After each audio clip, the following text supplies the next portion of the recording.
Hello, welcome back to Roshni's vlogs. അപ്പോൾ March ചാച്ചയുടെ ചേട്ടൻ്റെ മോളുടെ മധുരം വെക്കൽ ചടങ്ങാണ് കേട്ടോ. അപ്പോൾ രാത്രി ഏകദേശം ഒരു 8-8:30 ആയപ്പോഴാണ് ഞങ്ങൾ അവരുടെ വീട്ടിലെത്തിയത്.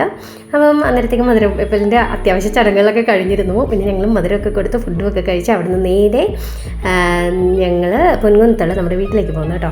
അപ്പോൾ ഈ വീഡിയോ എന്ന് പറയുന്നത് ഒരു 3 ദിവസത്തെ വീഡിയോ കണക്ട് ചെയ്തിട്ടേക്കുന്നതാണ്. അപ്പം ഇത് സാറ്റർഡേ ആയിരുന്നു മധുരം വെക്കൽ ചടങ്ങ്. അപ്പോൾ സൺഡേ കഴിഞ്ഞ് മൺഡേ ആയിരുന്നു ഈ മോളുടെ കല്യാണം. അപ്പം കല്യാണം കട്ടപ്പന നെടുങ്കണ്ട അടുത്ത് മാവടി എന്ന് പറയുന്ന സ്ഥലത്തായിരുന്നു മോളെ കെട്ടിക്കുന്നത്. അപ്പോൾ രാവിലെ നമ്മളുടെ ഇവിടുന്ന് ഒരു 6 മണിക്കൂർ യാത്രയുണ്ട്. അപ്പോൾ അതുകൊണ്ട് ഞങ്ങൾ നേരത്തെ തന്നെ കുമളിക്ക് പോയി. അവിടെ മാട്ടിൻ്റെ എൻ്റെയും അച്ചാച്ചന്മാരുടെ ചേട്ടന്മാർ താമസിക്കുന്ന സ്ഥലമാണ് കേട്ടോ. രണ്ടുപേരും ഒരു സ്ഥലത്ത് തന്നെയാണ് താമസിക്കുന്നത്. അപ്പം ഞങ്ങൾ അങ്ങോട്ടേക്ക് പോവുകയാണ്.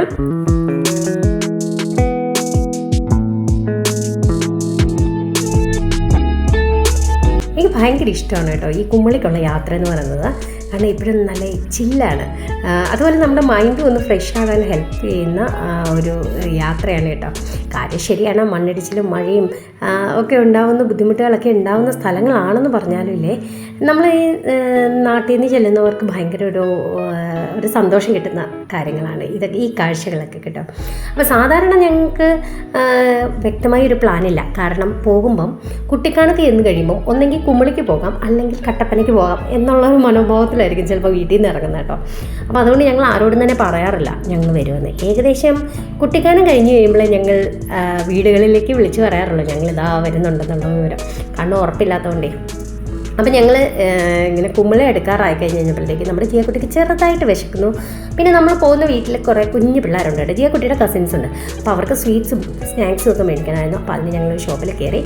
അപ്പോൾ അതൊക്കെ കഴിഞ്ഞ് കഴിഞ്ഞിട്ട് ഇതാ നമ്മളുടെ ഏലത്തോട്ടത്തിൻ്റെ ഇടയിലൂടെ നമ്മളിങ്ങനെ പോവാണ് കേട്ടോ. കാണുന്ന മരങ്ങളാണെങ്കിലും താഴെ ഏലത്തോട്ടം ഉണ്ട് കേട്ടോ. അപ്പം ഞങ്ങൾ നേരെ പോയത് എൻ്റെ അച്ചാച്ചൻ്റെ ചേട്ടൻ്റെ വീട്ടിലേക്കാണ് കേട്ടോ. അപ്പോൾ അവിടെ ഞങ്ങളെ നോക്കി എല്ലാവരും കാത്തിരിപ്പുണ്ടായിരുന്നു. കുറേ നേരം ജിയാക്കുട്ടി അവിടെ അവരുടെ കൂടെ കളിക്കുകയൊക്കെ ചെയ്ത് കഴിഞ്ഞിട്ട് ഞങ്ങൾ അച്ചാച്ചൻ്റെ ചേട്ടൻ്റെ മോൻ ബിജു ചാച്ചൻ്റെ വീട്ടിലേക്ക് പോകുന്നു കേട്ടോ. ഈ അച്ചാച്ചൻ്റെ ചേട്ടനെ ഞങ്ങൾ ചാച്ചി എന്നാണ് വിളിക്കുന്നത്. അപ്പോൾ ബിജു ചാച്ചൻ്റെ വീട്ടിലേക്ക് പോകുന്നു. അപ്പോൾ ഞങ്ങൾ അവിടെ ചെന്നപ്പോഴത്തേക്ക് നേരത്തെ അവിടെ കയറിയിട്ടാണ് നമ്മൾ താഴേക്ക് പോയത്.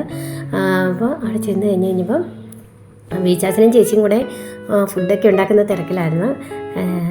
അപ്പം ജിയക്കുട്ടിക്ക് ഭയങ്കര സന്തോഷമായി. കാരണം ഈ ജിയക്കുട്ടിയുടെ കസിൻസ് അല്ലേ, ചേട്ടായി വിളിച്ച് അവിടുത്തെ ജെബിനും ജുവലും അവരുടെ കൂടെ നടക്കുകയായിരുന്നു കേട്ടോ. ഞങ്ങൾ അതൊക്കെ കഴിഞ്ഞ് ഫുഡൊക്കെ കഴിച്ച് ഞങ്ങൾ കിടന്നു തുടങ്ങി.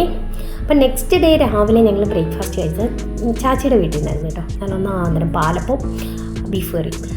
അപ്പോൾ അവിടെയെന്ന് പറഞ്ഞു കഴിഞ്ഞാൽ ഇങ്ങനെ ചുറ്റിടെ ഏലത്തോട്ടവും കുന്നും മലയും ഒക്കെയാണ് കേട്ടോ. അപ്പോൾ ജിയക്കുട്ടിക്ക് ഇതൊക്കെ ഭയങ്കര ഇഷ്ടപ്പെട്ട കാര്യങ്ങൾ. നല്ല റോസപ്പൂവൊക്കെ ഉണ്ട്. അപ്പോൾ അതിലൊക്കെ മണത്ത് നോക്കുകയും അപ്പോൾ അങ്ങനെ ആ ഒരു സന്തോഷം അവളിങ്ങനെ അവിടുത്തെ കുട്ടികളുടെ കൂടെ അവൾ ശരിക്കും എൻജോയ് ചെയ്തു കേട്ടോ. കാരണം അത് അവരുടെ കസിനാണ് എന്നൊരു ഭയങ്കര ധാരണയിലാണ്. ഇതൊക്കെ കഴിഞ്ഞ് ഞങ്ങൾ അവിടുന്ന് ta ta bye bye see you പറഞ്ഞ് ഞങ്ങൾ കല്യാണത്തിന് പോവുകയാണ് കേട്ടോ. അപ്പം നെടുങ്കണ്ടം മാവടി എന്ന് പറയുന്ന സ്ഥലത്തായിരിക്കും പോവാണേ. അപ്പോൾ അവിടെ കല്യാണത്തിന് മുമ്പൊക്കെ നമ്മൾ ചെന്നിരുന്നു. പക്ഷേ നമ്മൾ അധികം ഫോട്ടോ എടുക്കാനൊന്നും കൂടി നോക്കിയൊന്നുമില്ല. അതെല്ലാം കല്യാണമൊക്കെ കഴിഞ്ഞ് കഴിഞ്ഞിട്ടുള്ള ഫോട്ടോസൊക്കെയാണ് നമ്മൾ എടുത്തിരിക്കുന്നത്. അത് കഴിഞ്ഞ് കഴിഞ്ഞപ്പോൾ ഫുഡ് കഴിക്കാൻ വേണ്ടി പോയി. അപ്പോൾ നല്ല ഒന്നാന്തരം ഫ്രഷ് ആയിട്ടുള്ള pure pineapple juice, grape juice, വാട്ടർമെലൻ്റെ ജ്യൂസ്, ഇങ്ങനെയുള്ള ജ്യൂസ് ഐറ്റംസ് ഒക്കെ ഉണ്ടായിരുന്നു. അതൊക്കെ കുടിച്ചു. അത് കഴിഞ്ഞ് കഴിഞ്ഞപ്പോൾ കല്യാണത്തിന് ചെറുക്കനും പെണ്ണും വരുന്നതിന് മുമ്പ് തന്നെ നമ്മൾ ഹാളിൽ വന്ന് ഹാളിൻ്റെ ഫോട്ടോസൊക്കെ എടുത്തു. അത് കഴിഞ്ഞ് ഫുഡൊക്കെ കഴിച്ച് കഴിഞ്ഞിട്ട് നമ്മൾ ഫാമിലി ഫോട്ടോ, നമ്മുടെ മുണ്ടക്കൽ ഫാമിലി എന്നുള്ള ആൾക്കാരൊക്കെയാണ്. പിന്നെ ഞാനും മരിയ ടീച്ചറും ഒരേപോലെയുള്ള ഡ്രസ്സും ജ്വല്ലസും ഒക്കെ ആയിരുന്നു സെലക്ട് ചെയ്തിരുന്നത്.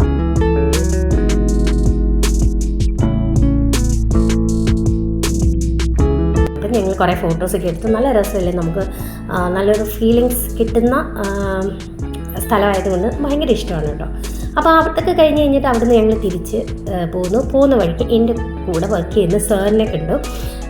അപ്പോൾ സാറിൻ്റെ കൂടെ ജസ്റ്റ് സാറിൻ്റെ വകയായിട്ട് കട്ടൻ കാപ്പിയൊക്കെ കുടിച്ച് അവിടുത്തെ കാരണം കുമ്പളി വന്നു കഴിഞ്ഞ് കഴിഞ്ഞാൽ, കുമ്പളിയല്ല ഹയർ റേഞ്ചിലേക്ക് വന്നു കഴിഞ്ഞ് കഴിഞ്ഞാൽ പിന്നെ നമ്മുടെ കട്ടൻ കാപ്പി ഒരു വീക്ക്നെസ്സാണ്. അത് കഴിഞ്ഞ് പിന്നെ സാറ് കൃത്യമായിട്ട് വഴിയൊക്കെ പറഞ്ഞു തന്നു. അപ്പോൾ ഞങ്ങൾ നേരിമംഗലം വഴി ഊന്നുകല്ലെന്ന് പറയുന്ന സ്ഥലത്ത് മാട്ടിൻ്റെ ഒരു ചേച്ചി താമസിക്കുന്നുണ്ട്. അവിടെ ഒന്ന് കയറി ഒരു 10 മിനിറ്റ് അവിടെ സ്പെൻഡ് ചെയ്ത് അത് കഴിഞ്ഞ് അവിടെ നിന്ന് തിരിച്ചിറങ്ങി ഞങ്ങൾ നേരെ വന്ന് മൂവാറ്റുപുഴ വന്നു കഴിഞ്ഞപ്പോൾ നല്ല അടിപൊളി ബ്ലോക്ക് കിട്ടി. അപ്പോൾ ഞങ്ങൾ അവിടെ റോയൽ ബേക്കറി കയറി.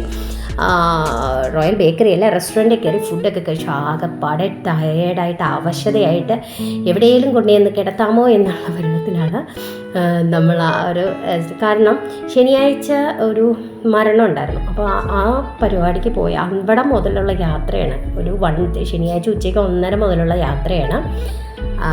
തിങ്കളാഴ്ച രാത്രി 10 മണിക്കാണ് യാത്ര ഒന്ന് വൈൻഡപ്പ് ചെയ്തത്. ഇത് കാണാനും പറ്റുന്നുണ്ടല്ലേ. ഓക്കെ, അപ്പോൾ അത് കഴിഞ്ഞ് റോയലിൽ നിന്ന് ഫുഡൊക്കെ കഴിച്ചു. മിക്സഡ് ഫ്രൈഡ് റൈസ് ആയിരുന്നു ഓർഡർ ചെയ്തത്. ജിയാക്കുട്ടിക്ക് ഫ്രൈഡ് റൈസ് ഇഷ്ടമായതുകൊണ്ട് ഫ്രൈഡ് റൈസ് ഓർഡർ ചെയ്തു. ഞാനും ജിയാക്കുട്ടി കൂടെ ഷെയർ ചെയ്തത് കഴിക്കുകയാണ്. എന്നിട്ട് ഞങ്ങൾ വീട്ടിലേക്ക് തിരിച്ചു പോയി. Okay, bye, see U.